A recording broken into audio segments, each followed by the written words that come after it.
Road మీదకి పోయినామంటే 10 నిమిషాలకో bus, ఓ దాంట్లో సీట్లు దొరకకుంటే ఇంకో దాంట్లో పోతాం. అర్జెంట్ అయితే ఆటోనో క్యాబో బుక్ చేసుకుంటాం, లేదంటే మెట్రో ఎక్కుతాం, ఉంటే బైక్ మీదనో కార్లోనో పోతాం. ఒకటే ఏరియాకి వెళ్ళి ఓ 20 మంది ఏదైనా పెద్ద గుడికి పోయేది ఉంటే బుక్ చేసుకుంటే ఇంటికే వస్తుంది బస్సు సుత. మనకు గిన్ని సవలతులు ఉన్నాయి కానీ కొన్ని ఊర్లల్లో గిట్లుంటుంది పరిస్థితి.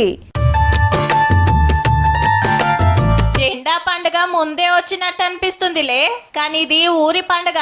పల్లెకు బస్సు వచ్చిన సంబురం మరి. మహారాష్ట్ర అడవులకు దగ్గరుండే ఓ చిన్న పల్లెటూరు ఇది. ఎంతమంది పబ్లిక్ ఉంటారో గాని ఇంతవరకు ఊరికి బస్సు అంటే ఏందో కూడా తెలియదు. మొన్నటిదాకా రోడ్డే చక్కగా లేకుండే. ఇదంతా అన్నలు తిరిగే ఏరియా.